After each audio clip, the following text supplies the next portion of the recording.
This week, the former British Prime Minister released his memoir, A Journey, and we sat down for his first North American interview. During 10 tumultuous years at the center of world events, the Iraq War is his most controversial legacy. And this weekend, anti-war protesters showed up in force in Dublin at the former Prime Minister's book signing. As well as taking his country to war in Iraq and Afghanistan, his interventions in Kosovo, Sierra Leone and Northern Ireland brought peace. When first elected in 1997, Blair seemed a leader right for the times. His centrist policies were similar to those of President Clinton, and they forged a close relationship. And after 9/11, global events secured his relationship with President Bush. And I give you, on behalf of our country, our solidarity. Have you already in your talks found something maybe some personal interest that you have in common? Well, we both use corrugated toothpaste. They're going to wonder how you know that, George. But he was pilloried at home for those close ties, and in 2007, with opposition to the Iraq War hardening, Blair stepped down.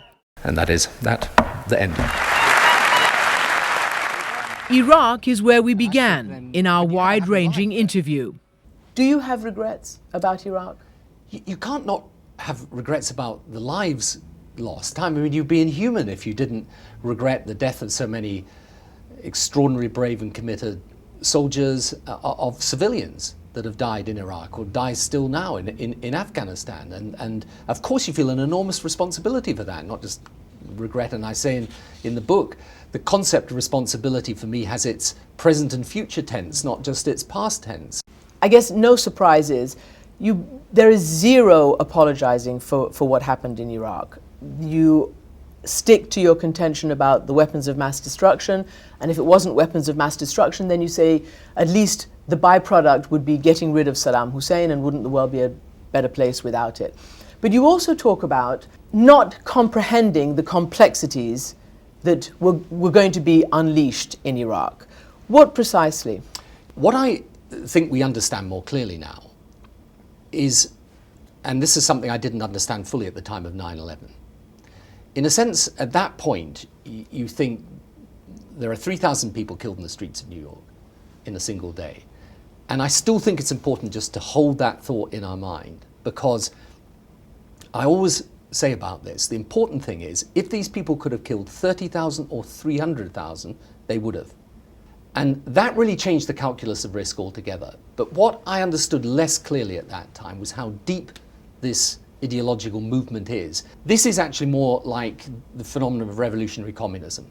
It's the religious or cultural equivalent of it. And its roots are deep, its tentacles are long, and its narrative about Islam stretches far further than we think into even parts of mainstream opinion who abhor the extremism, but sort of buy some of the rhetoric that goes with it. In your book, you wrote that this is not something to be combated on an electoral cycle. This will take a generation. Do you think everybody gets it? I mean, you see President Obama now faced with drawing down in Iraq, faced with ramping up in Afghanistan, but still putting a deadline on. What sort of message does that send as to the commitment to fight this? I think it's perfectly sensible to set the deadline, provided it's clear that, as it were, that is to get everyone focused on getting the job done. But in general terms, I think the answer to your question is no. I think a lot of people don't understand that this is a generation-long struggle.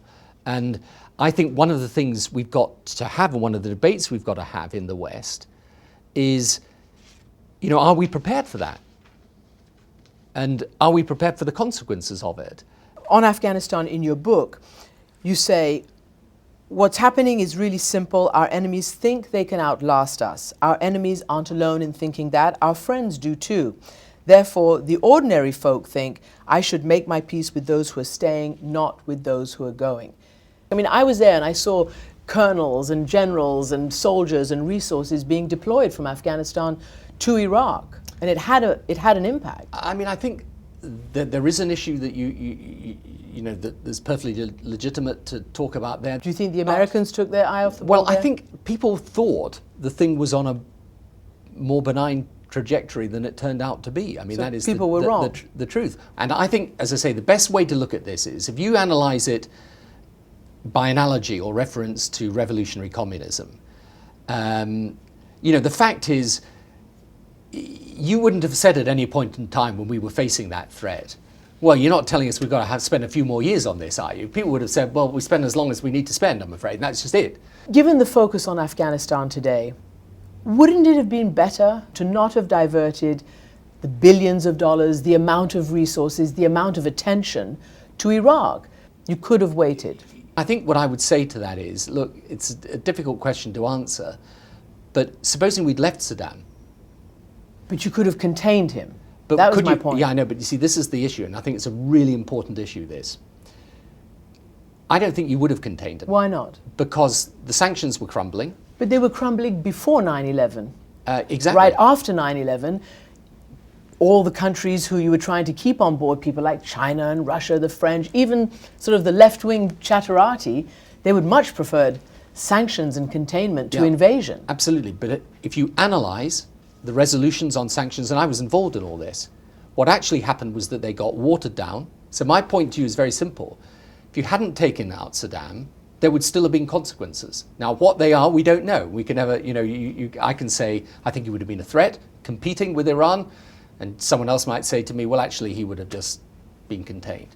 We don't know. But my view was, in the circumstances after 9/11, you had to send such a strong signal out on this issue. And incidentally, don't ignore what actually did then happen. Libya gave up its WMD program. Iran went, actually at the time, after 2003, went back into talks. North Korea rejoined six-party talks.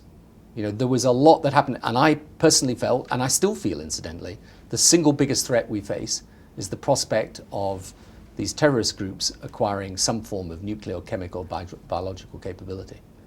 Although many would say that that is a worst-case scenario, and it is speculation because there isn't really any evidence to support that. But you see, here's the problem, Christiane, it really is a problem. I don't know, and you don't know, and you're making a calculation of risk. And the thing is, when you're sitting in the hot seat of decision-making, you've got to decide. Maybe if they got them, they'd never use them. But I don't think, if I was a leader today, and certainly this was a view I took as a leader then, I'd take the risk. That's the problem. That's where Iran is so difficult. I had someone say to me just literally the other night, they said to me, come on, look, supposing Iran gets a nuclear weapon. I mean, it's not the end of the world. I mean, why should they want to use it? Why would they want to cause all that destruction? Why would they, It's a perfectly sensible argument, And who knows, they may be right. All I know is, if I was a decision maker, I wouldn't take the risk. So what would you do?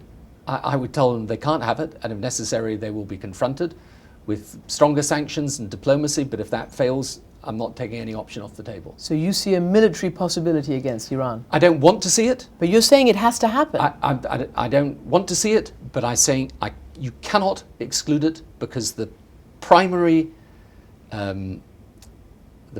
objective has got to be to prevent them getting a nuclear weapon. Talking the way you're talking reminds me of this passage in your book, in the lead up to the Iraq War. You talk about Vice President Cheney at the time. Quote, he would have worked through the whole lot, Iraq, Syria, Iran, dealing with all their surrogates in the course of it, Hezbollah, Hamas, etc. In other words, he thought the world had to be made anew, and that after the September 11th, it had to be done by force and with urgency. So, would he have gone through all that lot? He didn't say that in those meetings, but Dick was always absolutely hard line on these things. I mean, I don't think he would openly avow this. His worldview was that the world had to be remade after September the 11th. But you can't dismiss that Cheney view and say, well, that's just that's stupid. It's not. It may require amendment. You may disagree with it, but is it possible? Well, I don't. It's possible. It's possible over time, with the right combination of hard and soft power, I think, to get to the point where nations that we regard as, or did regard as threats, become allies. But that is not always going to have a hard power solution to it.